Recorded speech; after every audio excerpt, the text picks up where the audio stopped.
your current savings plan might be putting your family in danger. Now, hear me out. I don't mean your investments or your wealth building things, like your assets, investments, or even your cash flow. I'm actually more talking about your income protection, the thing that you have set up just in case anything were to happen. I'm going to relate it to a car. It's like you're driving down the highway, right? You didn't buy it for the spare tire.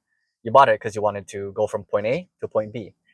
And so you're driving down the highway and then you have a flat, and then you pull over and you need to fix up a spare, right? And if you don't have a spare, you're not just being frugal, you're actually being reckless. And you might be driving your family's financial future just like that, where there's no backup, there's no plan in case anything were to happen. And that's okay, because no one ever really teaches us how or why. I used to think that insurances and wealth management tools were things that were just extra bills, things that you didn't necessarily need or anything like that. Sometimes when I sit with my clients and they don't understand why it's important for you to protect your income, sometimes when I sit with my clients and I talk to them about protecting their income and they've never heard about that kind of concept, but they know about life insurance and they've heard about like different benefits and stuff like that. I just want to say real quick, by the way, a disclaimer is that this is not financial advice. Um, Life insurance is different depending on who you have it with, where you got it. Sometimes even the country that you're in, it's not always the same. So you really need to know what you have. And the way you really know what you have is by reading your policy. And so a lot of my clients, when I sit with them and they don't understand about protecting their income, they think that insurance and these wealth management tools are just things that are just extra bills. Like you don't need to pay for these things and they're just taking money from you and they kind of serve no purpose. But the thing is that when I ask them, what's more important, the car or the driver? The answer is always the same. It's always the driver. Because the car can be replaced, but the driver cannot. Your income, however, it can be, like that spare tire. And so it comes to a point where you need to realize, are you being frugal? Are you being reckless? Or are you planning and being proactive? The families that I run into that are usually in a good place or better place usually have a plan.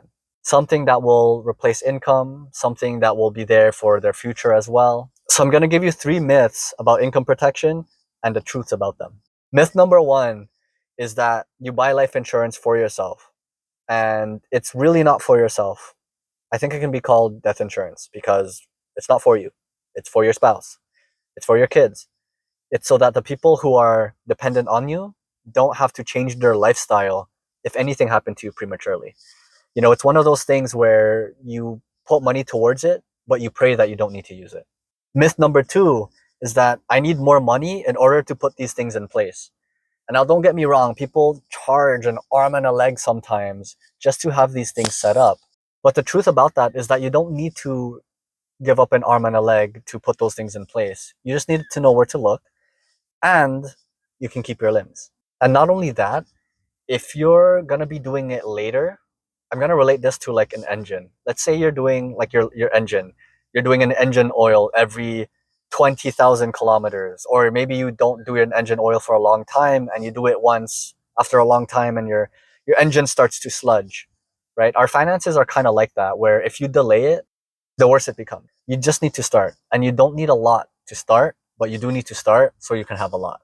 And myth number 3 is that you're a provider and you're making money. You're going to put all your money towards asset building and cash flow. So you don't need to worry about in case anything happened too soon. But I beg the question, are you really a provider if the provisions are gone when you're gone? If you got any value from this video, feel free to check out my channel and I'll see you in the next one.